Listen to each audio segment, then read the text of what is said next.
প্রতিটা মানুষের মধ্যেই রাগ, লোভ, যৌন কামনা এই ধরনের কিছু না কিছু নেগেটিভ বিষয় তো থাকেই। কারো কম, কারো বা বেশি। কিন্তু কেমন হয় যদি কেউ আপনার অনিচ্ছায় আপনার ভিতরে ঢুকে সেই ইমোশনগুলোকে হাজার গুণে বাড়িয়ে দেয়? মিউজিক, যার ফলে আপনি হয়ে ওঠেন এমন রাক্ষস যে তার ইচ্ছেগুলো পূরণ করার জন্য এতটাও হিংস্র হয়ে উঠতে পারে তা কল্পনার বাইরে। আজকের মুভির কনসেপ্ট কিছুটা এরকমেরই। কিভাবে সাদাসিধে একটা গ্রাম হঠাৎই কিভাবে সবাই একজন আরেকজনের রক্তের লালসায় হয়ে ওঠে, এ কাহিনী এত পরিমাণের মিস্ট্রি, এত পরিমাণের টুইস্ট দিয়ে ভরা যা আপনি কল্পনা করতে পারবেন না। মিউজিক, বলছি ছদ্মমুক্তি বা তেলেগু মিস্ট্রি সাসপেন্স মুভি শ্যাম বালায়ের কথা। মুভির শুরুতে আমাদের একটা ব্যাকস্টোরি দেখানো হয়। কত হাজার হাজার বছর আগে অন্ধকাসুর নামের একটা অসুর জন্ম নিয়েছিল, যে অসুরের জন্মের পর সে সব জায়গাতে তাণ্ডব জ্বালাতে শুরু করে। পৃথিবী, আসমান, জমিন সব জায়গাতেই। সকল দেবগণ মিলেও এ অসুরের কিছু করতে পারছিল না। এ অসুর মানুষ, রাজ্য সব কিছু ধ্বংস করতে থাকে। এক পর্যায়ে সকল মানুষ এবং দেবতা মিলে শিবজির প্রার্থনা করতে শুরু করে। শিবজিও তাদের সকলের দিকে তাকিয়ে ওই অসুরের সাথে ফাইট করতে শুরু করে। অসুর এবং তার মধ্যে জবরদস্ত একটা ফাইট হয়, যার এক পর্যায়ে গিয়ে শিবজি এই অসুরকে মেরে ফেলে। আর এই অন্ধকাসুর অসুরের বদের পর থেকেই এই কাহিনী শুরু। সিন সোজা ১৯৮০ সাল। এই সাল অনুযায়ী মুভির টাইমলাইন মাথায় রাখবেন। তো ১৯৮০ সালের এক রাতে আমরা দেখি আকাশ থেকে আজব রকমের একটা উল্কাপিণ্ড শ্যামবালা নামের একটা গ্রামের মধ্যে এসে পড়ছে। এখন ১৯৮০ সালের জমানা, টেকনোলজিও তেমন একটা উন্নত হয়নি। এখন গ্রামবাসীদের কথা বলতে গেলে এরা রেডিও ছাড়া তেমন একটা কিছু জানেই না। মানে ওইরকম একটা টেকনোলজি থেকে দূরে থাকা গ্রামে শ্যামবালা। আর এখানে ওই উল্কাটা পড়ার পর থেকেই দেখা যায় কোনো একটা অদ্ভুত শক্তি এই শ্যামবালা গ্রামের মধ্যে প্রবেশ করেছে। যাই হোক, একটু পরে আমরা গ্রামের রামুলো নামের এই লোকটাকে দেখতে পাই, যে কিনা রাতে তার গরু থেকে দুধ নিতে এসেছে, কারণ কাল সকালে সেগুলো সাপ্লাই করতে হবে। এখানে আসার সময় রামুলুর মনে হয় যেন তার আশেপাশে কেউ আছে, কিন্তু এদিক সেদিক অনেক তাকানোর পরও সে কাউকে দেখতে পাচ্ছে না। কিন্তু এইখানেই আমরা দেখতে পাই রামুলুর পিছনে আজব রকমের কিছুর একটা ছায়া দাঁড়িয়ে আছে। হয়তো গরুটাও সে ছায়াটাকে দেখতে পাচ্ছিল, যার জন্য সে অনেক চিৎকার করছিল। রামুলও তো বুঝতে পারছে না যে তার গরু তাকে দেখে কেন এত ডাকাডাকি করছে। এমনকি ভয়ে অনেকক্ষণ ধরে সে কোনো দুধই দেয় না। এরই সাথে এখানে অনেক জোর একটা হাওয়া এসে রামুলুকে অনেক দূরে নিয়ে গিয়ে ফেলে দেয়। কিছু মিনিট ধরে তো রামুলু কিছু বুঝে উঠতে পারে না। তার একটু পরপর উঠে গরুকে ধরে তার থেকে দুধ নিয়ে সে কোনো সোজা হাঁটে নিয়ে চলে যায়। এখানে গ্রামের সবাই যারা যারা গরু পালন করে তারা সবাই আসলে গ্রামের একটা নির্দিষ্ট লোককে তাদের দুধগুলো নিয়ে এসে বিক্রি করে। এখানে যখন রামুলুর সিরিয়ার আসে, যখন সে লোকটাকে নিয়ে গিয়ে তার দুধের পাত্রটা দেয়, তখন এখানে বালতির ভিতরে দেখে লোকটার চোখ একেবারে কপালে উঠে যায়, কারণ বালতির ভিতরে কোনো দুধ ছিল না, বরঞ্চ বালতি ভর্তি রক্ত। এই দৃশ্য দেখে সেখানে সবাই অনেক ভয় পেয়ে যায়। সিন এখানে কাট হয়ে শহরের দিকে কিছু সায়েন্টিস্টদের উপর নিয়ে যায়। মূলত এই সায়েন্টিস্টগুলো অনেক দিন ধরেই তাদের পৃথিবীতে নেমে আসা সেই উল্কাটাকে অবজার্ভ করছিল, অর্থাৎ সেটার পিছনে রিসার্চ করছিল। আর তারা এটাও জেনে গেছে সেই উল্কাটা আসলে এরকম শ্যামবালা নামের একটা গ্রামে গিয়ে পড়েছে। আর এই উল্কাও বাকি উল্কার তুলনায় অনেক ডিফারেন্ট। তবে তারা এটা জানে না এই উল্কা ওই গ্রামে পড়ার পর সেখানে কি লোকসান হয়েছে আর কি চেঞ্জ এসছে। অবশ্য এটা তারা ফিজিক্যালি টেস্ট করার পরে জানতে পারবে। অবশ্য এই সায়েন্টিস্টগুলোর টিমের সব মেম্বাররাই ওই গ্রামে গিয়ে সব রিসার্চ করতে চাচ্ছিল না, কারণ একে ওই গ্রামের লোকজন টেকনোলজি থেকে অনেক দূরে আছে। উপর থেকে গ্রামে গিয়ে গ্রামের লোকদেরকে সায়েন্স বোঝানো সেটা পাগলা গুরুর সামনে পুঙ্গি বাজানোর মতো অবস্থা। এটা শুনে তাদের মেইন যে আছে সে বলে, তোমাদের কাউকে যেতে হবে না, আমি আমার প্রিয় সাহসী বিক্রমকে সেখানে পাঠাবো। এটা শুনে বাকিরা বলে, কি, আপনি বিক্রমকে সেখানে পাঠাবেন? সে তো গ্রামের লোকের থেকেও মূর্খ। আসলে বিক্রম ছিল সবার থেকে আলাদা। গড, উপরও বলা, এগুলোর উপর সে একদমই বিশ্বাস না। সে বিশ্বাস করে তো শুধুমাত্র সায়েন্সের উপরেই। তো পরবর্তী সিনে আমাদের সেই বিক্রমকে দেখানো হয়। বিক্রম ছিল অনাথ একটা ছেলে। পৃথিবীতে তার আপন বলতে কেউই নেই। যাই হোক, চিপের অর্ডার পাওয়ার পর সে ওই গ্রাম শ্যামবালার উদ্দেশ্যে বেরিয়ে পড়ে। এই ট্যাক্সিওয়ালা লোকটা বিক্রমকে পিক আপ করতে আসে।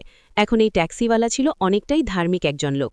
সবসময় এই ট্যাক্সি করে কোথাও যাওয়ার আগে তার ট্যাক্সিটাকে আগে একটু স্টার্ট করে সামনের দিকে নিয়ে যায়।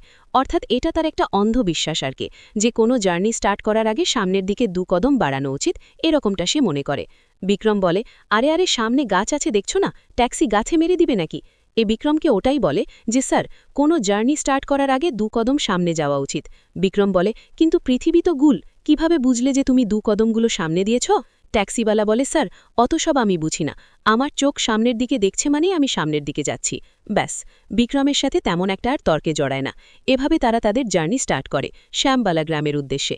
একটু পর গ্রামের বর্ডারে আসার পর বিক্রম যখন ট্যাক্সি থেকে নামে তখন ট্যাক্সি ভাড়া দিতে গিয়ে বিক্রম বাম হাতে টাকা দিচ্ছিল। এটা দেখেও ট্যাক্সিওয়ালা বলে ওঠে, স্যার ডান হাতে দিন, ডান হাতে দেওয়াটাই ভালো। এটা শুনে বিক্রমও কি করে, তার ডান হাতে অল্প টাকা রাখে আর বাম হাতে রাখে এর চেয়েও বেশি টাকা। এরপর বলতে শুরু করে, মনে করো কারো ডান হাতটা নেই, তখন তার কাছ থেকে কিভাবে নিবে? সে যদি বাম হাতে দেয়? ট্যাক্সিওয়ালা বলে, আরে স্যার আপনার অত লজিক দেখার আমার সময় নেই, দিন, ডান হাতে যা আছে তাই নিয়ে চলে যাচ্ছি আমি। এ বলে সে অল্প টাকাগুলো নিয়ে সে এখান থেকে চলে যায়। যাই হোক, বিক্রমকে শ্যামবালা গ্রামে ওয়েলকাম করার জন্য সরকারির তরফ থেকে এখানে একজন পুলিশ কনস্টেবল হারমন্তু নামের এই লোকটাকে দায়িত্ব দেওয়া হয়েছে। হারমন্তু বিক্রমকে ওয়েলকাম করে নেয়, এরপর তাকে সাইকেলে করে ওই উল্কাটা যেখানে পড়েছিল সেখানে নিয়ে যেতে শুরু করে। যেতে যেতে হারমন্তু বিক্রমকে বলছে, স্যার গ্রামবাসীরা সেই উল্কাটাকে শয়তানের পাথর নামে আখ্যা দিয়েছে, এটাকে তারা ওই নামেই ডাকে। জানি না স্যার, এই শয়তানি পাথরটা কোত্থেকে এলো। সকাল সকাল একটা লোক খেটে হাগু করতে গিয়ে এটাকে দেখে, শয়তানি পাথর বলে নাম দিয়ে দেয়। ব্যাস, ওই থেকে গ্রামের সবাই পাথরটাকে এই নামেই চেনে। বিক্রম এসব কথাবার্তাগুলো শুনে হাসছিল, বলছিল, আজব তো, কখনো তোমরা পাথরকে ভগবান বলো, আবার কখনো শয়তানের পাথর, কি আজব ব্যাপার। অন্যদিকে আমরা গ্রামের সারপঞ্চ এবং গ্রামের পণ্ডিতকে দেখতে পাই। তারা এবং গ্রামের সব লোকজন মিলে রামলুর ঘরে এসেছে। মূলত এই ঘটনাটা পুরো গ্রামে জানাজানি হয়ে গেছে যে রামলুর গরু দুধের বদলে রক্ত দিয়েছে। এখন এই স্বামী বলছে এ সব কিছুই শয়তানি পাথরটার কারণে হচ্ছে। যদি আমরা এসব ঘটনা এভাবে নজরআন্দাজ করে দিই তাহলে পুরো গ্রাম বরবাদ হয়ে যাবে। কিন্তু এখন আমাদের এই গরুটাকে বলে দিতে হবে। সারপঞ্চ অবশ্য বলছিল যে এইভাবে গরুটাকে মেরে দিলে তো পাপ হবে। স্বামী বলে, কিছু করার নেই, আমাদের কাছে আর কোনো রাস্তা নেই। এই গরু চেয়ে আমাদের গ্রামের জন্য চিন্তা বেশি। তাছাড়াও বিভিন্ন ধর্মীয় গ্রন্থে এটাই বলা হয়েছে, যে কোনো কিছুর খারাপ শক্তি জীবজন্তুর মধ্যে দিয়ে আসে। তাই এ কাজটা আমাদের করতেই হবে, এই গরুটাকে বলে দিতেই হবে। তোমরা সবাই এটার ব্যবস্থা করো, আমি ওই শয়তানি পাথরের সেখানে গিয়ে পুজোর ব্যবস্থা করছি। এখন রামলুর বউ এসব শুনে সারপাঞ্চকে বলছিল যে দয়া করে গরুটাকে মারবেন না, হয়তো সে উল্টাপাল্টা কিছু খেয়ে নিয়েছে, যার জন্য এরকমটা হচ্ছে। এদিকে রামলুকে দেখা যাচ্ছে তার বিহেভিয়ার কেমন যেন আজব রকমের হয়ে যাচ্ছিল। তার বউকে সে থাপ্পড় মেরে চুপ করিয়ে দেয়। এরপর সারপাঞ্চকে বলে যে মুখিয়াজি, আপনারা তো আমার গরুটাকে মেরে দিবেন, এখন এই গরুটা আমার সংসার চালানোর একমাত্র মাধ্যম ছিল, এর থেকে দুধ নিয়েই সেগুলো বিক্রি করে আমাদের সংসার চলে। সারপাঞ্চ বলে, এ বিষয় নিয়ে তোমার চিন্তা করতে হবে না, আমরা গ্রামের সবাই মিলে কিছু টাকা পয়সা এক জায়গায় করে তোমাকে নতুন আরেকটা গরু কিনে দিব, ওইটা দিয়ে তুমি দুধ বিক্রি করতে পারবে। এখন আমাদের গ্রামের ভালোর জন্য তোমাকে গরুটাকে দিতেই হবে। এরাই সব নিয়ে কথাবার্তা বলছিল কি। অন্যদিকে রামলুর মা চুপি চুপি পিছনে গরুটার কাছে গিয়ে গরুটাকে ছেড়ে দেয়, বলে গ্রামের সবাই তোমাকে মেরে দিতে চায়, তুমি এখান থেকে পালিয়ে যাও, তোমার বাচ্চার আমি খেয়াল রাখব। এ বলে সে গরুটাকে ছেড়ে দিলে গরুটাও সেখান থেকে পালাতে শুরু করে। ওখানে থাকা গ্রামের লোকগুলো এই বিষয়টা দেখে তারা গরুটাকে ধরার জন্য তার পিছনে লেগে পড়ে। এখন এই দিকে আমরা রামুর ঘাড়ে আজব রকমের কিছুর একটা সিম্বল দেখতে পাই, যেটা একটু একটু নড়াচড়াও করছিল। আর এই সিম্বলটার কারণেই রামুর বিহেভিয়ার কেমন যেন আজব রকমের হচ্ছিল, অর্থাৎ অনেকটা অ্যাগ্রেসিভ। অন্যদিকে বিক্রম এবং কনস্টেবল হারমান্ত যখন এই উল্কাটার কাছে যাচ্ছিল তখনই বিক্রমের কানে কানে কারো পায়ে নুপুরের শব্দ আসতে শুরু করে। অবশ্য বিষয়টা হারমান্তকে বললে হারমান্ত বলে, কই স্যার, আমি তো এরকম কিছু শুনতে পাচ্ছি না। ঠিক ও সময় আবার রামলুর গরুটা হুট করে তাদের সামনে চলে আসে। এতে করে তারা সাইকেল থেকে পড়েও যায়। বিক্রম দেখে গ্রামের সব লোকজন এই গরুটার পিছনে লেগে আছে। হারমান্ত থেকে জিজ্ঞাসা করে যে কি ব্যাপার, তোমরা সবাই গরুর পিছনে কেন লেগে আছো? একজন বলে, স্বামীজি বলেছে গরুটার ওপর খারাপ কিছু ছায়া পড়েছে, গরুটাকে বলে দিতে হবে। বিক্রম এই বিষয়ে হারমান্তকে জিজ্ঞাসা করে যে কি ব্যাপার, এরা গাড়িটাকে মারতে কেন যাচ্ছে? হারমান্ত বলে, স্যার, এ গাইটা কিছুদিন যাবৎ দুধের বদলে রক্ত দিচ্ছে। গ্রামের সবার ধারণা ওই শয়তানি পাথরের ফলেই গরুটার মধ্যে খারাপ কিছুর ছায়া প্রবেশ করেছে, এজন্যই হয়তো তারা এটাকে বলে দিতে চায়। এটা শুনে বিক্রমের বিষয়টা একদমই ভালো লাগে না। সে গরুটাকে বাঁচানোর জন্য সেও তাদের পিছন পিছন যেতে শুরু করে। এমনকি এই জায়গায় এসে সে গ্রামের এই লোকগুলোর সাথে ফাইট করে গরুটাকে বাঁচিয়েও নেয়। অন্যদিকে তো এই স্বামীজি এবং গ্রামের আরও কিছু লোক মিলে ওই শয়তানি পাথরের সেখানে এসে তারা অলরেডি তাদের পুজো শুরু করে দিয়েছে। এখন অপেক্ষা করছে গরুটাকে এখানে নিয়ে এসে বলি দেওয়ার। ও সময় বিক্রম ও লোকগুলোকে এবং গরুটাকে নিয়ে এখানে আসে। কনস্টেবল হারমান্ত সারপাঞ্চকে বিক্রমের ব্যাপারে জানায় যেরকম এরকম সে একজন সরকারি অফিসার শহর থেকে এখানে এই পাথরটাকে পরীক্ষা করতে এসেছে। সারপাঞ্চ বিক্রমকে বলে, আপনি আমার এই লোকগুলোকে মারধর কেন করেছেন? বিক্রম বলে তার ওই গরুটাকে মারতে যাচ্ছিল, আর তাছাড়াও আকাশ থেকে একটা উল্কা এখানে এসে পড়ল, তাই একটু আত্রু রেডিয়েশন তো হবেই, হয়তো এই রেডিয়েশনের ফলেই গরুটা দুধের বোতলে রক্ত দিচ্ছে। তাই আপনার গরুটার চিকিৎসা না করিয়ে তাকে ডক্টরের কাছে না নিয়ে গিয়ে তাকে বলি দেওয়া, হত্যা করা, এসব তো একদমই মূর্খতার পরিচয়। বোকামি ছাড়া আর কিছুই না। এখানে স্বামীজিও বিক্রমের সাথে কথার যুদ্ধ শুরু করে দেয়। বলে, বিজ্ঞানী স্যার, আপনি যে সায়েন্সের এই বড় বড় লেকচারগুলো দিচ্ছেন না, ওগুলোর ব্যাপারে আমাদের গুরুজনেরা অলরেডি তার থেকে আগেও বলে গেছে, তাই আমাদের শেখাতে হবে না কোনটা সঠিক আর কোনটা ভুল। এখন বিক্রমও তার পয়েন্ট অফ ভিউ থেকে এ স্বামীকে বোঝাতে শুরু করে, আর কথাবার্তা বলার পর সে ওই উল্কাটার কাছে যাচ্ছিল সেটাকে পরীক্ষা করে দেখতে। এখন এটা দেখে গ্রামের কিছু উগ্র লোকজন বিক্রমের ওপর যায় ক্ষেপে। তারা তো বিক্রমকে মারার জন্য ছুটে আসতে শুরু করে। কনস্টেবল হারমান্ত সারপাঞ্চকে রিকোয়েস্ট করতে শুরু করে যে, স্যার, এদেরকে থামান, একজন সরকারি অফিসার শহর থেকে এসেছে, যদি কিছু হয়ে যায় তাহলে আমাদের গ্রামেরই বিপদ। এই যা করতে এসেছে করতে দিন না, 2-1 দিন এদিক সেদিক ঘোরাঘুরি করে চলে যাবে। এটা শুনে সারপাঞ্চ ও গ্রামের লোকগুলোকে শান্ত করায়, সবাইকে বলে দেয় ইনি যা করতে এসেছেন করতে দিন, কয়েকদিন পরে চলে যাবে, তারপর আমরা আমাদের ব্যবস্থা করব। এই বলে তো সারপাঞ্চ বিষয়টা এখানে সামাল দেয়। তবে সারপাঞ্চের ভালো নামের একটা ছেলে আছে যে হচ্ছে একটু গুন্ডা টাইপের, আর বিক্রম যে লোকগুলোকে মারল এগুলোই ভালোরই লোক, তাই ভালো তো বিক্রমের উপর ক্ষেপে আছে। সোজাসুজি বিক্রমকে হুমকি দিয়ে দেয়, আমার লোকের গায়ে হাত তুলে একদমই ঠিক করিসনি, তোকে তো সময় বুঝে দেখে নিব। যাই হোক, পরবর্তী সিনে দেখা যায় বিক্রম এই উল্কাটার পাশে সেখানে একটা তাঁবু টাঙিয়ে ওখানে তার থাকার ব্যবস্থা করে, অর্থাৎ এখানে পাথরটার পাশে থেকেই সেটার পরীক্ষা নিরীক্ষা করবে, তার কাজ চালাবে। এরই সাথে এই গুরুটাকেও সে তার কাছে রেখেছে। এরপর বিক্রম একটা মেশিন বের করে পাথরটার কাছে যায়, অর্থাৎ তার মতো করে পরীক্ষা করছিল।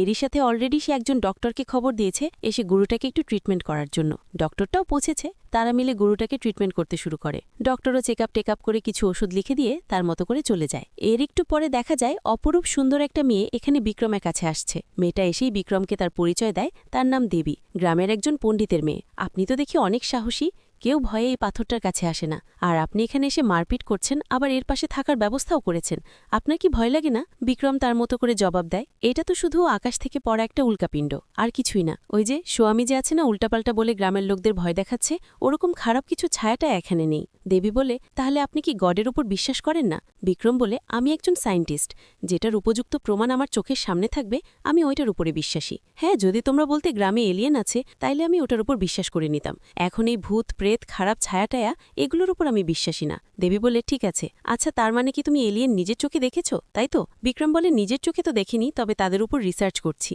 আর রিসার্চে বেরিয়ে এসেছে তাদের থাকার চান্স অনেকটাই। এটা শুনে দেবী বলে, সেম, আমরাও এরকমই, গডকে নিজের চোখে দেখিনি তো ঠিক, তবে মন থেকে আমরা এটা বিশ্বাস করি, ভালো খারাপ অবশ্যই রয়েছে। এভাবে দেবী বিক্রমকে অনেক এক্সাম্পল দেয়, যেগুলো শুনে বিক্রম এইটুকু বুঝতে পারে পুরো গ্রামের মধ্যে এই একজন মেয়েই একটু বুদ্ধিমান আছে। কথাবার্তাও বলে অনেক লজিক দিয়ে। সিন শিফট হয়ে যায় রাতে রামুলুর উপর। রামুলুরা খেতে বসেছিল, কিন্তু এখানে রামুলুর খাওয়া দাওয়া দেখে তার বউ এবং তার মায়ের চোখ থেকে আবার কপালে উঠে যাওয়ার মতো অবস্থা। রামুলু একাই পুরো বাসার সব খাবার খেয়ে নিচ্ছিল, আর খাচ্ছিল এমন আজবভাবে যেটা দেখে ভয় পাওয়া তো স্বাভাবিকই। এভাবে সবকিছু খাওয়ার পর অল্প কিছু খাবার নিয়ে রামুলু ওই গরুর বাচ্চার কাছে যায় এগুলো তাকে দেওয়ার জন্য। তখনই এখানে পানিতে রামুলু তার নিজের চেহারাটা দেখে আটকে ওঠে, কারণ তার চেহারাটা তার ছিল না, একটা শয়তানের চেহারা ছিল।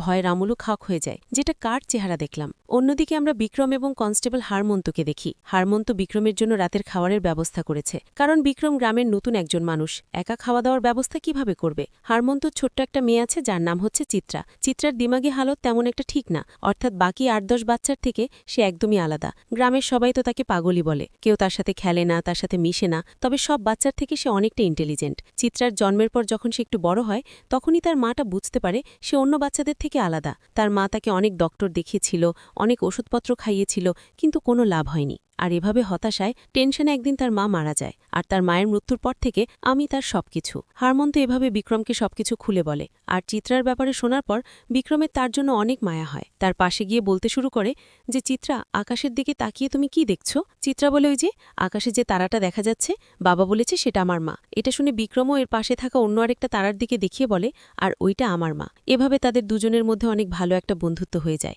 বিক্রম চিত্রার সাথে গল্প করতে শুরু করে, তার সাথে কথা বলে, যেটা চিত্রার অনেক ভালো লাগে। যাই হোক, পরবর্তী দিন যখন বিক্রম তার তাঁবুতে ঘুমাচ্ছিল, তখনই সেখানে ওই পায়ের নুপুরের শব্দটা আমার শুনতে পায়। হুট করে সে ঘুম থেকে জেগে ওঠে আর বাইরে আসতে দেখে এখানে রামুলু এসেছিল তার সেই গরুটাকে নিয়ে যাওয়ার জন্য।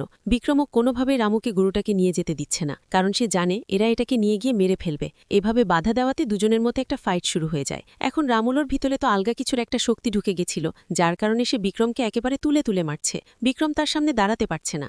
এক পর্যায়ে তো রামুলু বিক্রমকে পানিতে চুবিয়ে জানে মারতে যাচ্ছিল কি, তখনই গরুর গলায় থাকা ঘণ্টির আওয়াজ শুনে রামুলুর কি জানি হয়ে যায়। সে পাগলের মতো করতে শুরু করে আর তাড়াতাড়ি সেখান থেকে পালিয়ে যায়। এর একটু পরেই ওই দেবী নামের মেয়েটা আবারও বিক্রমের কাছে আসে। ওই উল্কাটার পাশেই নিচে জমিন থেকে কিছু একটা ধোঁয়া বের হচ্ছিল।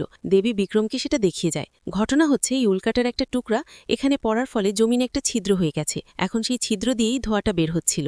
এর একটু পর যখন আবার সেখানে হারমন্ত আসছিল, তখন হারমন্তকে দেখে দেবী তাড়াতাড়ি গিয়ে লুকিয়ে পড়ে। বলে এ যদি আমায় দেখে নেয় তাহলে আমার বাবাকে গিয়ে বলে দিবে। এদিকে হারমন্ত বিক্রমকে এসে বলছে, আর সকাল থেকে আমার মেয়ে চিত্রা আপনার ব্যাপারে বলছে যে আমাকে বিক্রম স্যারের কাছে নিয়ে চলো, বিক্রম স্যারের কাছে যাব। বিক্রম বলে ঠিক আছে হারমন্তু, তুমি চিত্রাকে আমার কাছে রেখে যাও, আমি তার সাথে গল্প করব, গ্রাম ঘুরে ঘুরে দেখব। হারমন্তু কথা মতো এটাই করে। এরপর বিক্রম, চিত্রা, দেবী তারা তিনজন একসাথে অনেক গল্প করে, এদিক সেদিক গ্রামে ঘুরে ঘুরে সবকিছু দেখে। তিনজন অনেক সুন্দর একটা সময় পার করে। এরপর সিন শিফট হয়ে যায় রাতে। বিক্রম কিছু লোকদেরকে এখানে নিয়ে এসেছে, মূলত যে জায়গা থেকে সকালে ধোঁয়া বের হচ্ছিল ওই জায়গাটা খুঁড়ে দেখবে। কথা মতো যখন ওই জায়গা বরাবর মাটি খুঁড়তে থাকে শুরু করা হয়, তখন একটু পর ওইখান দিয়ে আবারও সেই ধোঁয়াগুলো বের হতে শুরু করে। এখন এই দৃশ্য দেখে মাটি খোঁড়ার লোকগুলো তো ভয়ে সেখান থেকে পালিয়ে যায়, কিন্তু বিক্রম হার মানে না, সে নিজেই মাটিগুলো খুঁড়তে শুরু করে। অন্যদিকে আমরা রামুলোকে দেখি, যে কিনা একটা মদের দোকানে এসে অনেক পরিমাণে মদ খাচ্ছিল। নেশার ঘুরে ওইখানে কিছু লোক রামুলোর সাথে একটু মজা করতে শুরু করে। বলে দেখো দেখো, নিজের গরুকে নিজে নিয়ে আসতে গিয়ে মার খেয়ে এসেছে, আবার এখানে বসে ওসব মদও খাচ্ছে। তোমার বউয়ের সাথেও কি তুমি এটাই করবে? যদি কেউ তুলে নিয়ে যায় তাহলে তাকে আর আনবে না? এমন হলে তাকে আমাদের কাছে দিয়ে দাও। এসব শুনে রামুলা এত পরিমাণে রাগ উঠে যায়, ওইখানে থাকা লোকগুলোকে একজন একজনকে ধরে এমনই ভয়ানকভাবে মারতে শুরু করে যা বলার মতো না। একেবারে সবাইকে জানে শেষ করে দেয়। আর এভাবেই সবাইকে মারার পর ওখানে পাশেই একটা বাচ্চার কান্নার আওয়াজ শুনে রামুলো তার কাছে গিয়ে তাকে শান্ত করতে শুরু করে। অন্যদিকে বিক্রমকে দেখা যায় যে কিনা ওই জায়গা বরাবর মাটি খুঁড়তে খুঁড়তে এক পর্যায়ে সেখানে একটা গর্তের মধ্যে পড়ে যায়। অর্থাৎ মাটিগুলো সরাতেই সেখানে নিচে দেখা যায় অনেক পুরনো একটা গর্ত তৈরি করা। ওটার মধ্যে বিক্রম পড়ে গেছে। এটা অনেক প্রাচীন একটা গুহা ছিল। বিক্রম একদম ভালো মতো গুহাটার তল্লাশি নিতে শুরু করে। অন্যদিকে সকাল হতে দেখা যায় পুলিশ এবং গ্রামের সব লোকজন মিলে ওই মদের দোকানে সেখানে এসে জড়ো হয়েছে, কারণ এখানে কাল রাতে রামুলজি ভয়ানক ঘটনাটা চালিয়েছে। পুরো গ্রামে খবর ছড়িয়ে পড়েছে। পুলিশরা এদিক সেদিক তল্লাশি নিতেই পাশে একটা ক্ষেতের মধ্যে তারা কৃষ্ণা নামের এই লোকটাকে খুঁজে পায়, যার হাতে একটা বাচ্চা ছিল। কৃষ্ণা এই ছেলেটাও ছিল একটু ঢিলা টাইপের। পুলিশরা যখন তার কাছ থেকে জিজ্ঞাসা করে যে এখানে কি হয়েছে, এভাবে এসব কে করেছে, তখন কৃষ্ণাও তাদের যা হয়েছে সবকিছু বলতে শুরু করে। ওই রামুলু এখানে সবাইকে মেরে এই বাচ্চাটাকে এসে শান্ত করছিল। ও সময় বাচ্চাটার মা সেখানে আসে, রামুলুকে দেখে বলে, আরে রামু ভাইয়া যে, আপনি কবে আসলেন? আপনার মা কেমন আছে? মহিলা রামুর থেকে এসব জিজ্ঞাসা করছিল, কিন্তু রামুলু তো পুরাই শয়তান হয়ে উঠেছিল। এই মহিলাটাকে গলা টিপে ধরে সেখানে শেষ করে দেয়। তখন কৃষ্ণা ওইখানে লুকিয়ে লুকিয়ে সবকিছু দেখছিল। যখন কৃষ্ণার মনে হয় এই বাচ্চাটা আরও বিপদ, তাই সুযোগ বুঝে কৃষ্ণা পিছন থেকে এসে বাচ্চাটাকে নিয়ে সেখানে লুকিয়ে পড়ে। এইখানে আমরা একটা বিষয় দেখতে পাই, রামুলুর ঘাড়ে যে আজব রকমের সিম্বলটা দেখেছিলাম না আমরা, এদের সবাইকে মারার পর ওইটা দিয়ে যে শয়তানি শক্তিটা তার ভিতরে ঢুকেছিল ওইটা বের হতে শুরু করে। আর এটা বের হতেই রামুলু এখানে নিজেও নিজের মাথা নিজে পাথরে মারতে মারতে নিজেকে শেষ করে দেয়। এসব শুনে গ্রামের সবাই তো একদম হতবাক। সবাই মনে করতে শুরু করে এসবের একমাত্র কারণ ওই শয়তানি পাথরটাই। এত কিছু আজ হতো না যদি আমরা ওই দিন পুজোটা করতে পারতাম। ওই বিজ্ঞানী বিক্রমের জন্য আজ এসব হয়েছে। সেই যদি না আসতো তাহলে এতক্ষণে সব সমাধান হয়ে যেত। এখন একেই তাকে শেষ করে দিতে হবে, না হয় এই গ্রাম থেকে তাড়িয়ে দিতে হবে। সারপাঞ্চ সবাইকে শান্ত করে, বলে তোমরা শান্ত হও, আমি তার সাথে কথা বলবো। সারপাঞ্চের বলাতে এসআই এবং কনস্টেবল হারমান্তু বিক্রমের কাছে আসে। এসে বিক্রমকে বলতে শুরু করে, আশা করি আপনার কাজ হয়ে গেছে, এইবার আপনি চলে যেতে পারেন। কাল রাতে রামুলজি ভয়ানক ঘটনাটা করেছে না, ৬ জনকে জানে শেষ করে দিয়েছে, এরই সাথে নিজেকেও। এখন এসব দেখে গ্রামের লোক তো আপনার উপর খেপেছে। এইসব শুনে বিক্রম তো একদম অবাক, বলে কালই রামুলো তো আমার কাছেও এসেছিল, আমাকেও ধরে অনেক মারধর করেছে। এই রিপোর্ট দেওয়ার জন্য একটু পর আমি তো আপনার কাছে যেতাম, তবে হ্যাঁ, এখন এখান থেকে যাওয়ার আগে আমি আপনাদের একটা জিনিস দেখাতে চাই। এই বলে বিক্রম এসআই এবং হারমান্তুকে ওই গুহাটার ভিতরে নিয়ে যায়, যেটা সে এখানে মাটি খুঁড়তেই নিচে পেয়েছিল। এইখানে গুহার ভিতরে একটা অনেক বছর পুরনো কারো কঙ্কাল রাখা। বিক্রম বলে কালকে এখানে গর্ত করতেই এই গুহাটা দেরিয়ে এলো, আর এর ভিতরে ভালো মতো তল্লাশি নিতে আমি এই কঙ্কালটা খুঁজে পাই। এই কঙ্কালটা আমাদের এক্সামিনেশন করতে হবে, এটা শহরে আমাদের ল্যাবে পাঠানোর ব্যবস্থা করতে হবে, এটা খুঁজে বের করতে হবে এটা কত বছর পুরনো আর কার হতে পারে। এসআইও বিক্রমের কথা মতো রাজি হয়, কারণ বিক্রম বলে দিয়েছে এই কাজটা কমপ্লিট করার পরেই সে গ্রাম থেকে চলে যাবে, তার আগে না। অন্যদিকে আমরা ওই কৃষ্ণা নামের সেই ছেলেটাকে দেখতে পাই, অর্থাৎ যে কাল রাতে রামুলোর হাত থেকে বাচ্চাটিকে বাঁচিয়েছিল। বাচ্চাটির মা বাপ তো আর কেউই বেঁচে রইল না, তাই কৃষ্ণা বাচ্চাটিকে তার কাছে রেখে দিয়েছে। যখন সে বাচ্চাটিকে নিয়ে খেটের পাশ দিয়ে কোথাও যাচ্ছিল, তখনই সে এখানে একটা কোনায় সারপাঞ্চের ছেলে সেই ভালো আরেক গ্রামের একজন মিউজিক টিচার বাসন্তী, তারা কোনায় লুকিয়ে একজন আরেকজনের সাথে রোম্যান্স করছে। এখানে ঘটনা হচ্ছে, এই কৃষ্ণা মনে মনেই বাসন্তীকে পছন্দ করত। বাসন্তীকে কৃষ্ণার অনেক সুন্দর লাগত, কিন্তু এখন সে জানতে পারল তার মনের মানুষই বাসন্তী অন্য আরেকজনের সাথে গুটুরগু করছে। বেচারা কৃষ্ণার মন ভেঙে যায়, চুপচাপ সেখান থেকে চলে আসে। অন্যদিকে বিক্রমকে দেখা যায় দেবী নামের ওই মেয়েটা এসে বিক্রমকে এখানে আরো কিছুদিন থাকার জন্য বলছিল। বিক্রম বলে, আমার আর কি করার, আপনাদের গ্রামের লোকজনে আমাকে এখান থেকে তাড়ানোর জন্য উঠে পড়ে লেগেছে। ঠিক ও সময় এদিকে বাইরে দেখা যায় রামুলোর মা সেই গরুর বাচ্চাটাকে তার মায়ের কাছে নিয়ে এসেছে। বিক্রম রামুলোর মাকে বলে, ভয়ের তেমন কিছু নেই, এর পেটে কিছু সমস্যা হয়েছে, এজন্য দুধের বদলে রক্ত বের হচ্ছিল।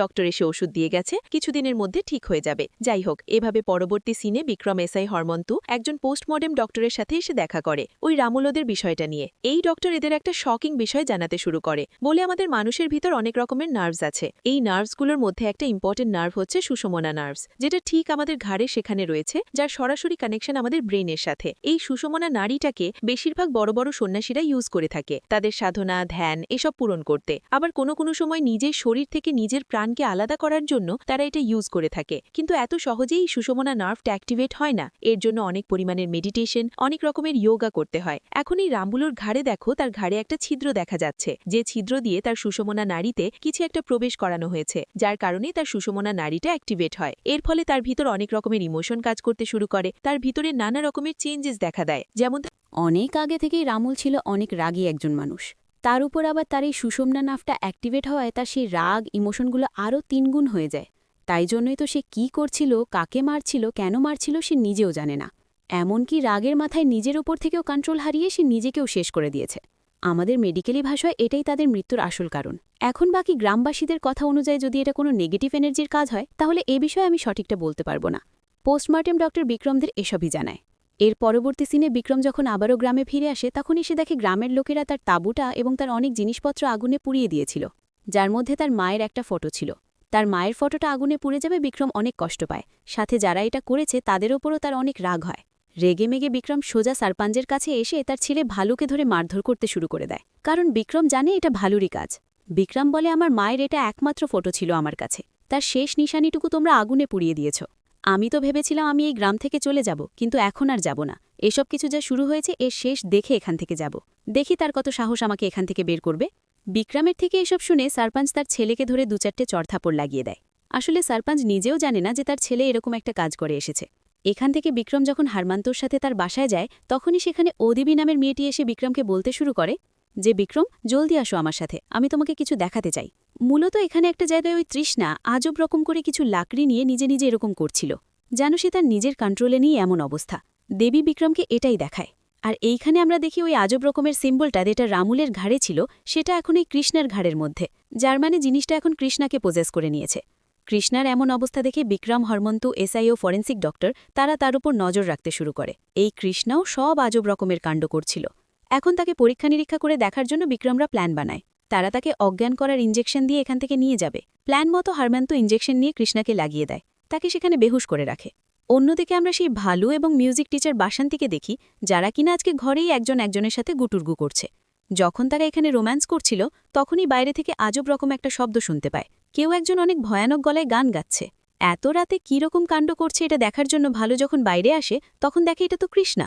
আর কৃষ্ণা এখানে ভালুকে ধরে অনেক খারাপভাবে মারধর করে বাসন্তীকে টানতে টানতে এখান থেকে নিয়ে যেতে শুরু করে। ভালু তাড়াতাড়ি বিক্রমদেরকে বিষয়টা গিয়ে বলতে শুরু করে যে কৃষ্ণা কোত্থেকে এসে আজব রকমের করছিল, এমনকি আমাকে মারধর করে বাসন্তীকে টানতে টানতে নিয়ে গেছে। তখন আবার এসআইও এসে বিক্রমকে জানায় যে কৃষ্ণাকে যে আমরা বেহুশ করেছিলাম ডক্টর তার পরীক্ষা করার সময়, তখনই সে হুট করে হুশে চলে আসে। এরপর ডক্টরের ওপরে হামলা করে সেখান থেকে পালিয়ে এসেছিল। এসব জেনে বিক্রমরা সাথে সাথেই কৃষ্ণাকে ধরার জন্য বের হয়। সাথে তারা এটাও বুঝতে পারছে না যে এত তাড়াতাড়ি সে হুশে কিভাবে চলে আসলো। এদিকে বিক্রমরা তাকে তো খুঁজছে, অন্যদিকে আমরা দেখি কৃষ্ণা বাসন্তীকে একটা জায়গায় নিয়ে গিয়ে তার শাড়ি খুলে তার সাথে আজবভাবে ওরকম খারাপ কাজ করার চেষ্টা করছিল। তার কাণ্ড দেখে এটুক তো বোঝা যায় তার যৌন ভাষণা যেন 3 গুণ বেড়ে গেছে। আগে থেকে তার মধ্যে বাসন্তীকে নিয়ে যৌন কামনাটা ছিল, এখনও জিনিসটা তার ঘাড়ে সুষুম্না নার্ভে প্রবেশ করে তারা সেই কামনাটাকে 3 গুণ বাড়িয়ে দিয়েছে। এখানে বাসন্তী এক পর্যায়ে কোনোরকম করে কৃষ্ণা থেকে ছুটে এদিক সেদিক পালানোর চেষ্টা করছিল। অন্যদিকে বিক্রমরা যখন তাদের খোঁজাখুঁজি করছে, তখন এখানে এসে বিক্রম আবারও সেই পায়ের নুপুরের শব্দ শুনতে পায়। তবে এটা শুধুমাত্র সেই শুনতে পাচ্ছিল, তার সাথে থাকা অন্য কেউই এটা শুনতে পাচ্ছে না। বিক্রম এই শব্দটা ফলো করতে করতে সামনের দিকে যায়, আর এভাবে ফলো করতে করতে তারা একদম গ্রামের ক্ষেতের মাঝখান বরাবর এসে পৌঁছায়। ঠিক মাঝখানের এই জায়গায় কৃষ্ণা বড় একটা পাথর নিয়ে এভাবে দাঁড়িয়ে আছে, আর পাথরের নিচে ছিল বাসন্তী। অর্থাৎ বোঝা যাচ্ছে এই পাথর চাপা দিয়ে মারতে চলেছে। যতক্ষণে বিক্রমরা দৌড়ে বাসন্তীকে বাঁচাতে যাবে ততক্ষণে কৃষ্ণা তাকে শেষ করে দেয়। এরপর দৌড়ে সেখান থেকে কোথাও যেতে শুরু করে। বিক্রমরাও তাকে থামানোর জন্য তার পেছন পেছন ছুটে যায়, কিন্তু কৃষ্ণা এখানে নিজে নিজে আগুনের মধ্যে ঝাঁপ দিয়ে নিজেকে শেষ করে দেয়, ঠিক রামুলুর মতোই। এখানে কৃষ্ণা নিজেকে শেষ করে দেওয়ার পর বিক্রম নোটিস করে ওইখানে পড়ে থাকা হ্যারিকেন একটা পাত্রের ভিতর আজব রকমের কালো কিছু একটা ধোঁয়ার মতো এটা নড়াচড়া করছে। বিক্রম এটা নোটিস করেছিল যে এই জিনিসটা কৃষ্ণার শরীর থেকে বের হয়েছে। তো এর পরবর্তী সিনে পরীরাকে উদ্ধার করে পোস্টমর্টেমের জন্য নিয়ে যাওয়া হলে পোস্টমর্টেম ডক্টর বিক্রমদের ওইটাই বলে, যেটা রামুলুর কেসেও বলেছিল, অর্থাৎ সুষমনা নার্ভের সেই ব্যাপারটা। কিছু একটা তাদের সুষম নার্ভে ঢুকে তাদের সেই নার্ভটাকে অ্যাক্টিভেট করে দিচ্ছে। ফলে তাদের মধ্যে থাকা সে কামনাগুলো, যেমন যার যেটা আছে রাগ, যৌনতা, ওগুলো 3 গুণ হয়ে যাচ্ছে। খবর পেয়ে বিক্রমের বসও এখানে তার সাথে দেখা করতে আসে। এসে বলতে শুরু করে, ওই গুহার ভেতর থেকে যে কঙ্কালটা পাওয়া গেছিল, কথা মতো সেটা এক্সামিনেশন করে এখন পর্যন্ত যেটুক জানা গেছে কঙ্কালটা 1000 বছর পুরনো। এখন এখানে যা কিছু হচ্ছে, বিক্রম তোমাকে আমি এত বড় একটা রিস্কে ফেলতে পারবো না। ওই পাথর নিয়ে রিসার্চ যা হয়েছে অনেক হয়েছে, এবার তুমি ফিরে আসো।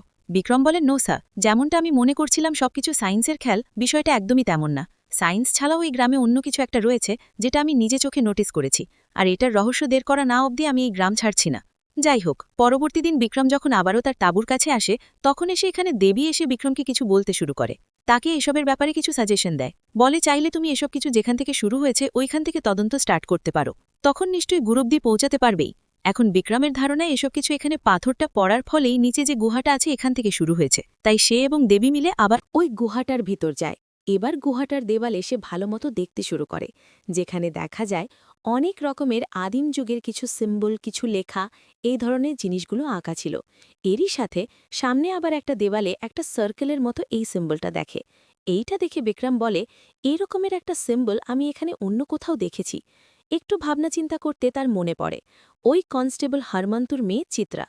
বিভিন্ন জিনিস নিয়ে ড্রয়িং বানানো তার পছন্দ ছিল, যার মধ্যে সে একদিন এই সিম্বলটার মতোই একটা ড্রয়িং বানিয়েছিল, যেটা সে বিক্রমকেও দেখিয়েছিল।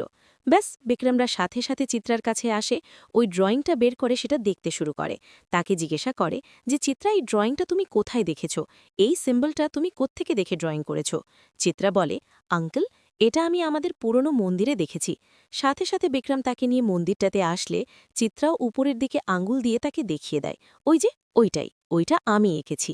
এখানে মন্দিরের ভিতর উপরের সিলিংয়ের একটা পাথরের মধ্যে এই একই রকমের সিম্বলটা আঁকা ছিল, সাথে কিছু মন্ত্র লেখা, এগুলো। বিক্রমের সবকিছুকে ভালোমতো দেখছিল আর এখানে লেখা ওয়ার্ডগুলোকে পড়ার চেষ্টা করছিল, যার সাথে সাথে সিন থেকে আমাদের সেই পুরনো ঘটনাটিতে নিয়ে যায়, যেই ঘটনাটা আমরা মুভির শুরুতে দেখেছিলাম, অর্থাৎ ওই যে শিবজি অন্ধকুশ নামের একটা অসুরকে বধ করেছিল। ওই অসুরটার সাথে ফাইট করে তাকে মারার পর শিবজির কপাল থেকে ঘামের একটা ফোঁটা নিচে মাটিতে পড়ে, আর সেই ঘামের ফোঁটা অন্ধকসুরের রক্তের ওপর পড়তেই এটা আজব রকমের একটা পোকায় রূপ নেয়, যে পোকাটা পৃথিবীর সব জিনিসগুলোকে খেতে খেতে অনেক বড় আকার ধারণ করে। এমনকি সে এক পর্যায়ে এত বড় হয়ে যায়, এক পর্যায়ে পুরো পৃথিবী প্ল্যানেটটাকে সে খেতে চলেছিল। তখন ও সময় সব দেবতারা মিলে সার্কেলভাবে দাঁড়িয়ে, অর্থাৎ গুলভাবে দাঁড়িয়ে সেই ক্রিয়েচারটার সাথে ফাইট করতে শুরু করে, সেটাকে কন্ট্রোলে নিয়ে আসতে শুরু করে।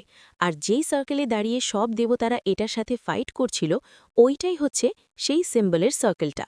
আর এইখানে আমরা এটাও জানতে পারি, যেমন করে শিবজির মাথা থেকে ঘামের ফোঁটা পৃথিবীতে পড়েছিল, ঠিক ফাইটের সময় একই রকম করে ওই অন্ধকসুর অসুরের থেকেও ঘামের একটা ফোঁটা পৃথিবীতে পড়েছিল, যে ফোঁটাটাও নিচে পড়তে অন্য আরেকটা রূপ নেয়, আর তার রূপ ছিল পৃথিবীতে থাকা নেগেটিভ এনার্জিগুলোকে খাবার, সেগুলো শোষণ করার।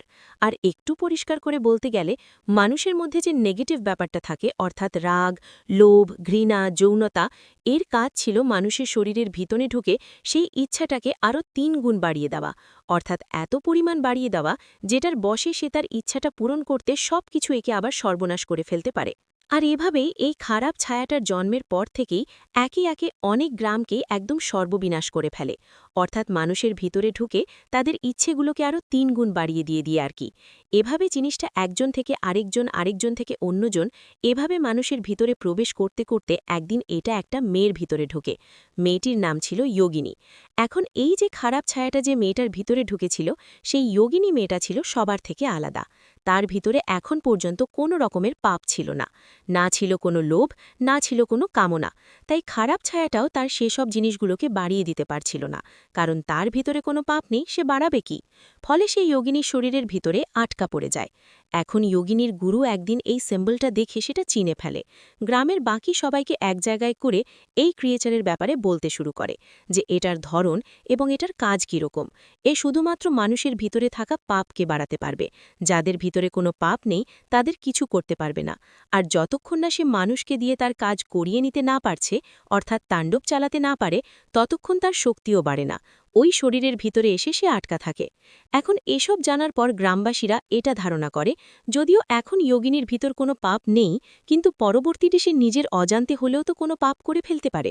তখন যদি রাক্ষসটা সুযোগ পেয়ে যায়, তখন তো সেই যোগিনীর শরীর থেকেও বের হয়ে যেতে পারবে আর আমাদের গ্রামকে ধ্বংস করে দেবে।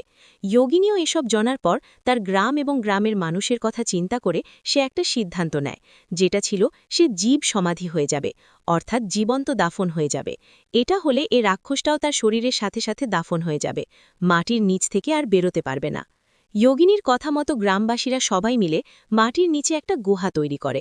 এরপর যোগিনীও কথা মতো গুহাটাতে গিয়ে থাকতে শুরু করে দেয়, আর এভাবে সে নিজ ইচ্ছাতেই ওখানে দাফন হয়। জানি না কতদিন সে ওখানে তার জীবন পার করেছিল। নিজেকে ত্যাগ দিয়ে যোগিনী তার সাথে সাথে ওই রাক্ষসটাকেও ওই গুহাতে দাফন করে গ্রামবাসীদের বাঁচায়। এসব কিছু দেখাতে দেখাতে সিন প্রেজেন্টে আসে।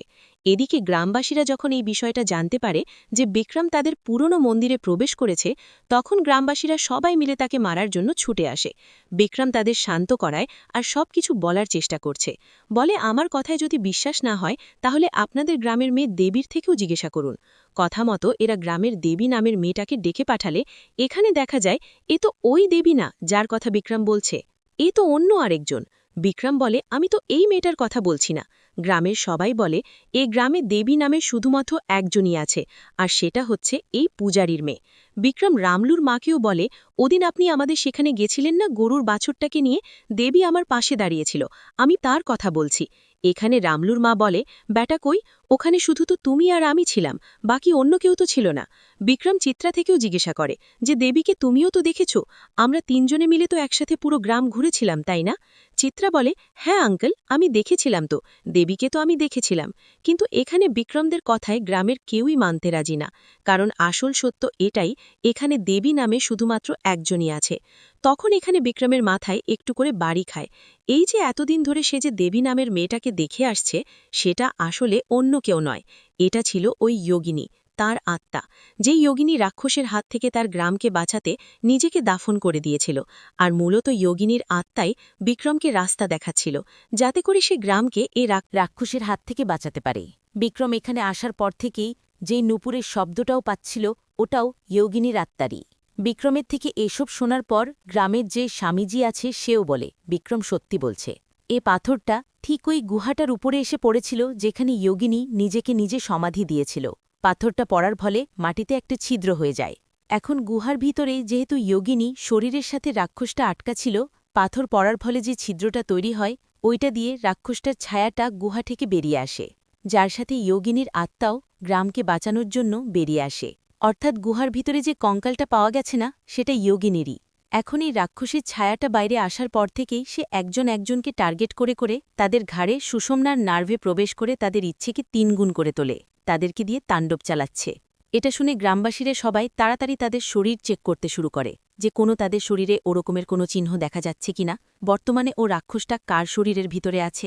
স্বামীজি বলে, এর থেকে বাঁচার একমাত্র সমাধান, রাক্ষসটা যার ভিতরে আছে যে কোনোভাবে হোক তাকে ধরে এনে জীব সমাধি দিয়ে দিতে হবে, অর্থাৎ জীবন্ত দাফন করে ফেলতে হবে। বিক্রম স্বামীজিকে বোঝায় যেটা সঠিক সমাধান নয়, এমনটা করলে সে যে কোনো সময় আবার মাটির নিচ থেকে বের হয়ে যেতে পারে, না হয় ১ বছর, না হয় ১০০ বছর, না হয় ১০০০ বছর, যে কোনো সময়ই। এটা না করে আমাদের এই জিনিসটাকে কিভাবে একদম বিনাশ করে দেওয়া যায় এটারই সমাধান বের করতে হবে। অন্যদিকে আমরা সরপঞ্চের বউকে দেখতে পাই, আর এইখানে দেখা যায় এই মহিলার ভিতরে আসলে ওই রাক্ষসের ছায়াটা ঢুকেছে। এখন এই মহিলার মধ্যে ছিল লোভ। তার কাছে যতই গহনাঘাটি টাকা পয়সা থাকুক না কেন, সবসময় তার নজর ছিল অন্যান্য গহনার উপর। এখন এই রাক্ষসের ছায়াটা তার ভিতরে ঢুকে তার সেই লোভটাকে এত পরিমাণে বাড়িয়ে দিয়েছে তার বাসার কাজের এক মেয়ের আঙ্গুলে একটা স্বর্ণের আংটি দেখে সে ওইটা নেবার জন্য পাগল হয়ে ওঠে, এমনকি তার আঙ্গুল সহ ছিঁড়ে নিয়ে ফেলে একদম। মানে এসব রাক্ষসটাই করাচ্ছে। আর এই মহিলাকে দিয়েও সে তার কাজ করিয়ে নেবার পর মহিলাটিকে নিজে নিজে একটা কূপে ঝাঁপ দিয়ে শেষ করিয়ে দেয়। তারপর সেই ছায়াটা সেখানে অন্য আরেকটা কাজের মহিলার ভিতরে ঢুকে যায়। দেখা যায় মহিলাটা সোজা তার বাসায় আসে। এই মহিলার কাহিনী ছিল তার কোনো সন্তান ছিল না, যার কারণে তার স্বামী অন্য আরেকটা বিয়ে করে তার ঘরে রাখতে শুরু করেছে। তাই তাদের উপর এর এত পরিমাণে রাগ, এখন সেই রাগ ওই রাক্ষসটা আরও দ্বিগুণ করে দিয়েছে। ফলে এও তার স্বামী এবং ওই মহিলাটিকে একেবারে জানে শেষ করে দেয়। এমনকি একটা বাচ্চা ছিল সেটাকেও। আর এদের মারার পর প্যাটার্ন অনুযায়ী এ নিজেকেও শেষ করে দেয়। অর্থাৎ রাক্ষসটাই করায় আর কি। আর একে দিয়ে এসব করানোর পর এই রাক্ষস এবার ঢুকে পড়েছে একটা কুকুরের গায়ে। আর এই কুকুরটাও মানুষের মতোই। অলরেডি গ্রামের যতগুলো কুকুর আছে সবগুলোকে মেরে ফেলেছে, যার কুকুরটাও নিজেকে শেষ করে দেয়। আর রাক্ষসের ছায়াটা তার শরীর থেকে বের হয়ে এবার গ্রামের একজন পালোয়ানের ভিতরে ঢুকে পড়ে। আর এই পালোয়ানের কাহিনী ছিল, সে চেয়েছিল তার একটা ছেলে সন্তান হোক, কিন্তু তার আছে একটা মেয়ে সন্তান। আর মেয়ে হওয়ায় তার জন্মের পর থেকেই তাকে সে তেমন একটা দেখতে পারে না। এখন সেই দেখতে না পারা এই রাক্ষসটা তার শরীরের ভিতরে ঢুকে কত গুণে বাড়িয়ে দিয়েছে তা তো আর বলতে হচ্ছে না। তাই এই পালোয়ানও তার মেয়েটাকে মারার জন্য ঘরে ছুটে যায়। এখন এটা জানতে পেরে গ্রামবাসীরা সবাই মেয়েটাকে বাঁচানোর জন্য ছুটে আসে। সবাই তার বাড়ির বাইরে এসে তাকে আটকানোর চেষ্টা করে। কিন্তু এ তো ছিল আগের থেকে একজন পালোয়ান। উপর থেকে রাক্ষস তার শরীরের ভিতরে ঢুকে তার শক্তি অনেক বাড়িয়ে দিয়েছে, তাই কেউ তার সামনে টিকতে পারছে না। বিক্রম সে তার সাথে ফাইট করার চেষ্টা করে, কিন্তু সে বিক্রমকেও মেরে অবস্থা খারাপ করে দেয়। অনেকক্ষণ ধরে এভাবে লড়াই করার পর অবশেষে গ্রামের সবাই মিলে একে মোটা একটা রশি দিয়ে বেঁধে ফেলে। স্বামীজি এসে বলে, একে কাল পর্যন্ত এভাবে বেঁধে রাখতে হবে। কাল বিশেষ পুজো করে একে জীবন্ত দাফন করে ফেলতে হবে, তাহলে তার সাথে সাথে রাক্ষসের ছায়াটাও দাফন হয়ে যাবে। এরকম বলে গ্রামের সবাই মিলে এ পালোয়ানটাকে বেঁধে রাখে। কিন্তু রাত হতে বিক্রম এদিকে হারমন্তুকে বলছিল, এভাবে কাউকে শেষ করে দেওয়া এটা তো সমাধান না, এটা অনেক বড় একটা অন্যায় হবে। আমরা যদি আমাদের ভিতরের ইমোশনগুলোকে কন্ট্রোল করতে পারি, তাইলে ওই শয়তানটা আর কিছু করতে পারত না। ওই পালোয়ানও যদি তার ইমোশনগুলো কন্ট্রোল করতে পারে, তাইলে রাক্ষস তার ভিতরে আটকা পড়ে থাকবে, কিছু করতে পারবে না। এই বলেই বিক্রম ওই পালোয়ানকে বোঝানোর জন্য এবং তাকে শান্ত করার জন্য তার কাছে যেতে শুরু করলে এখানে এসে দেখা যায় এই পালোয়ানকে যে জায়গায় বেঁধে রাখা হয়েছিল সে অলরেডি রশি ছিঁড়ে এখান থেকে পালিয়ে গেছে। বিক্রম, হারমন্ত এবং আরও কিছু গ্রামের লোকজন মিলে তাকে খুঁজতে শুরু করে দেয়। আর এই খোঁজাখুঁজির মধ্যেই হারমন্ত যখন এক পর্যায়ে পালোয়ানকে ধরতে যাচ্ছিল, দুঃখজনকভাবে পালোয়ান এখানে হারমন্তকেও মেরে দেয়। এরপরে পালোয়ান তার মেয়েকেও শেষ করতে যাচ্ছিল কি তখনই এই জায়গায় সে কিছু একটা দেখে দাঁড়িয়ে পড়ে। আর এভাবে দেখতে দেখতে সকাল হয়। সকাল হতেই হারমন্তুর অন্তিম সংস্কারের কাজও শুরু হয়। হারমন্তুকে এভাবে হারিয়ে বিক্রম তার জন্য অনেক মন খারাপ করে, বিশেষ করে হারমন্তুর এই ছোট্ট মেয়ে চিত্রার জন্য। বিক্রম হারমন্তুর বাসাতে থেকে চিত্রার টেক কেয়ার করতে শুরু করে। তার বাবার কমতি তাকে অনুভব করতে দেয় না। এভাবে কিছুদিন পার হয়ে যায় ও রাক্ষসের তাণ্ডবও যেন হঠাৎ কোথাও গায়েব হয়ে গেছে। এরপর একদিন যখন বিক্রম চিত্রার চুল আশ্রে দিচ্ছিল, তখনই বিক্রম এখানে চিত্রার ঘাড়ে রাক্ষসের সেই সিম্বলটা দেখতে পায়, অর্থাৎ রাক্ষসটা চিত্রার ভিতরেই। ঘটনা হচ্ছে এইটারই, যখন পালোয়ান হারমন্তকে মারার পর তার বাসার দিকে যাচ্ছিল, তখন হারমন্তদের ঘরের সামনে এসেই সে কিছু একটা দেখে দাঁড়িয়ে পড়ে। আর সে যেটা দেখেছিল ওইটা ছিল চিত্রাকে দেখেছিল। রাক্ষসটার নতুন আরেকটা বডির প্রয়োজন ছিল, কারণ পালোয়ান অনেক ক্লান্ত হয়ে পড়েছিল। তাই রাক্ষসের ছায়াটাও পালোয়ানকে মেরে দিয়ে তার থেকে বেরিয়ে সেখানে চিত্রাকে পেয়ে তার ভিতরে ঢুকে পড়ে। এখন চিত্রাও ছিল ছোট্ট একটা মেয়ে, তার ভিতরে না আছে কোনো পাপ, না আছে কোনো ঘৃণা। তাই তার ভিতরে ওরকমের কোনো ইমোশনই নেই যেটা রাক্ষসটা বাড়িয়ে দিতে পারবে। তাই রাক্ষসটাও তার শরীরের ভিতরে আটকা পড়ে যায়। এখন এটা জানতে পেরে বিক্রম ওই রাতেই চিত্রাকে নিয়ে তাড়াতাড়ি লুকিয়ে শহরের জন্য বের হয়ে যেতে শুরু করে, কারণ গ্রামবাসীরা জানলে তারা চিত্রাকে মেরে ফেলবে। কিন্তু তারপরও এদের পালিয়ে যাওয়ার সময় কিছু গ্রামবাসীরা দেখে নেয়, আর তারা সবাই মিলে বিক্রমের উপর এসে হামলা করে দেয়। বিক্রমকে মেরে ধরে তারা চিত্রাকে নিয়ে যায়। এদিকে স্বামীজিও পুজো করতে শুরু করে দেয়। এসব করে তারা চিত্রাকে জীবন্ত দাফন করবে। অন্যদিকে বিক্রম বেহুশ হয়ে পড়ে আছে। তখনই গ্রামের সেই রক্ষক যোগিনীর আত্মা এসে বিক্রমকে হুঁশে আনে, চিত্রাকে বাঁচানোর জন্য বলে। সাথে সাথে বিক্রম সে পুজো জায়গায় এসে সবার সাথে ফাইট করতে শুরু করে দেয়। আর এই ফাইটের এক পর্যায়ে বিক্রম এটা নোটিস করে ওই রাক্ষসের ছায়াটার ঘণ্টার শব্দ একদমই সহ্য হয় না। বিক্রমের মনে পড়ে একদম শুরুতে রামুলো যখন তাকে মারছিল তখন গরুর গলায় থাকা ঘণ্টার শব্দ পেয়েই সেখান থেকে পালিয়েছিল। ঠিক সেম ভাবে ওই পালোয়ানও সেও যখন ঘণ্টার শব্দ শোনে তখন একটু নরম হয়, আর সবাই মিলে তাকে আটকে ফেলেছিল। আর এখন চিত্রার সামনে যখন ঘণ্টা ঘণ্টা বাজানো হচ্ছিল তখন সেও তার কান বন্ধ করে নিচ্ছে, অর্থাৎ রাক্ষসটাই করছে। এটা দেখে বিক্রম সবাইকে শান্ত করে হাতে অনেকগুলো ঘণ্টা নিয়ে চিত্রার সামনে গিয়ে সেগুলোর আওয়াজ করতে শুরু করে। আর এটা করাতে সে রাক্ষসের ছায়াটা তার কাজ পূরণ করার আগেই চিত্রার শরীর থেকে বেরিয়ে আসতে বাধ্য হয়। বেরিয়ে এসে তাড়াতাড়ি সে আবারও ওই গুহার ভিতরে গিয়ে লুকিয়ে পড়ে, অর্থাৎ যে গুহা থেকে সে বের হয়েছিল। এরপর স্বামীজিও ভালোমতো পুজো করে সেই গুহাটাকে আজীবনের জন্য একদম বন্ধ করে দেয়। গ্রামের সবাইও সিদ্ধান্ত নেয় তারা আর কেউই কোনোদিন এই গুহার আশেপাশে আসবে না। এইভাবে তারা রাক্ষসটাকে জব্দ করতে সফল হয়। পরদিন থেকে সবকিছু আবারও একদম নর্মাল। রামুলোর গরুটাকেও দেখা যায় অনেক ভালো পরিমাণেরই দুধ দিচ্ছিল। বিক্রম সিদ্ধান্ত নেয় সে চিত্রাকে তার সাথে শহরে নিয়ে যাবে। তার কাছেই সে তার মেয়ের মতো করে পাকে লালন পালন করবে, কারণ বিক্রমেরও আপন বলতে কেউই নেই। গ্রামের বর্ডার পার হওয়ার সময় এখানে বিক্রমরা আবারও এখানে যোগিনীকে দেখতে পায়, অর্থাৎ শেষবারের মতো তার থেকেও বিদায় নেয়। আর দেখতে দেখতে মুভিটাও এখানে শেষ হয়। তো ভিডিও কেমন লেগেছে আপনাদের কমেন্ট করে অবশ্যই জানিয়ে দেবেন। যদি ভালো লাগে তাহলে লাইক, কমেন্ট, শেয়ার আর চ্যানেলটাকে সাবস্ক্রাইব করতে একদমই ভুলবেন না যেন। দেখা হবে পরবর্তী ভিডিওতে। ততক্ষণে সবাই ভালো থাকবেন, সুস্থ থাকবেন। Tata, bye bye.